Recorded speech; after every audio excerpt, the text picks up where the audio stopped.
राधे राधे श्री हरिवंश महाराज जी। श्री हरिवंश, श्री हरिवंश। अच्छा, आप यहाँ पर किस तरीके से आपका यहाँ रहना और आना हुआ?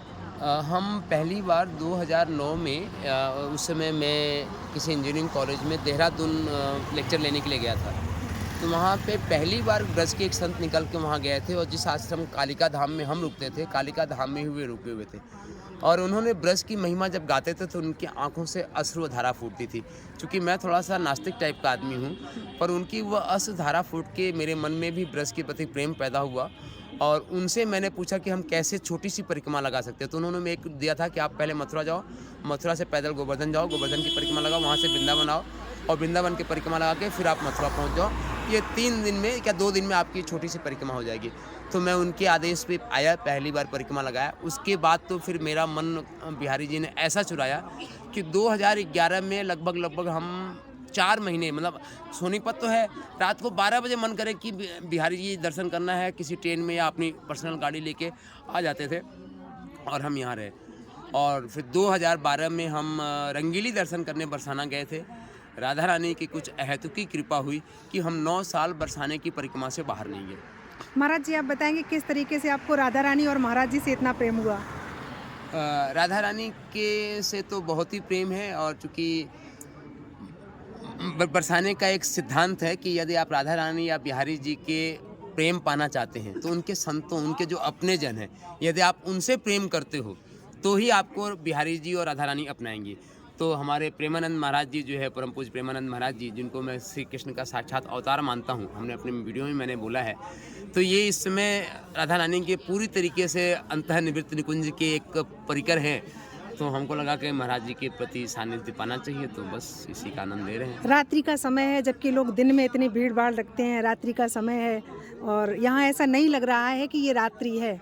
तो निश्चित रूप क्या ऐसा आपको यहाँ मिल गया कि आप बार-बार खिंचे चले आते हैं? देखो, प्रेम एक ऐसी दौलत है, चूँकि मैं इंजीनियरिंग कॉलेज और मैनेजमेंट कॉलेज में लेक्चर देने जाता हूँ और ढेर सारे जो मैनेजमेंट से हैं, क्योंकि प्रेम एक ऐसी चीज़ है ना जो सब कुछ खींच के लाती है। तो ये बस महाराज जी के प्रेम का जो हृदय से उनको प्रेम की तरंगें निकल रही हैं, उसकी इतनी सामर्थ्य है कि हम आप सबको इतना खींच के डेली लाता है। और लोग रंग बिरंगे फूल और रंगोलियाँ बनाते हैं। तो ये महाराज जी की प्रेम की सामर्थ्य, श्री जी के प्रेम की सामर्थ्य है जो यहाँ तक ले आती है। अब आपके जीवन का उद्देश्य क्या है?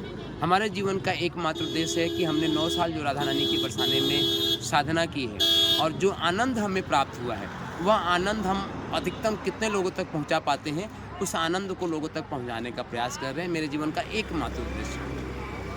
ब्रजवास के लिए लोगों का आपका क्या संदेश है? किस तरीके से लोग ब्रजवास करें या फिर आते जाते रहें? देखिए, पूरा ब्रजवास तो संभव नहीं है, क्योंकि हिंदुस्तान की 135 करोड़ आबादी है। ब्रज की उतनी सीमा नहीं, वैसे भी हर चीज़ की यहाँ पे दिक्कतें हो रही हैं। बस यही है कि कम से कम महीने में एक बार, साल में एक बार, हफ्ते में एक बार, जैसे दिल्ली से हमको पता है हज़ारों लोगों को मैं व्यक्तिगत रूप से जानता हूँ जो हर महीने आते हैं। हम लोग भी उसी में से एक हैं कि हम 15 दिन में चक्कर मारते ही मारते हैं।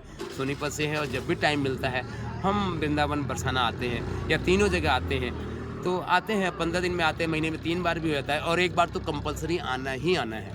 महाराज जी, आप युवा पीढ़ी को क्या संदेश देंगे, जबकि आप देख रहे हैं कि वर्तमान समय में युवा पीढ़ी पतन की ओर जा रही है, जबकि ये हमारे भारत का भविष्य है? मैं ये नहीं मानता कि युवा पीढ़ी पतन के रूप में जाती है और आप तो स्वयं शिक्षिका हैं।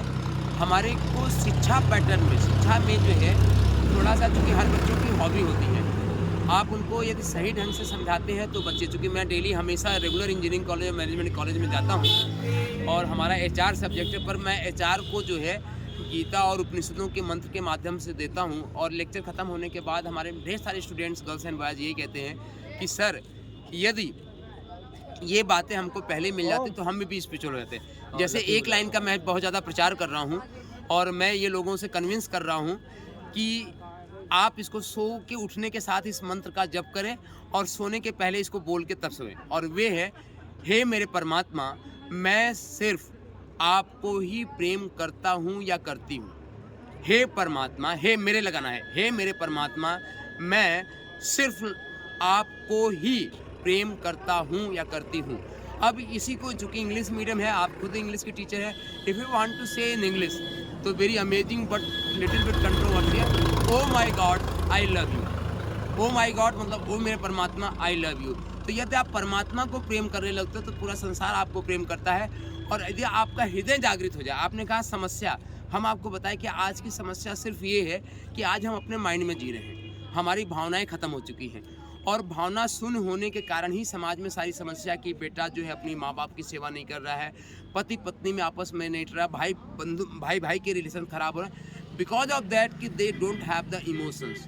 तो यदि वे मस्तिष्क से निकल के अपने हृदय में आते हैं, हृदय में थोड़ी सी अपनी भावनाओं को जगाते हैं और ये line O my God I love you, चाहे हिंदी, चूँकि हिंदी बार और हिंदी में बोलना चाहते हो तो हे मेरे परमात्मा मैं सिर्फ आपको ही प्रेम करता हूँ, यदि इसको 108 बार हर 20 मिनट के बाद चैंटिंग करते हैं तो मेरे को आमूल चूल आपके लाइफ में, आपके व्यक्तित्व में परिवर्तन आएगा।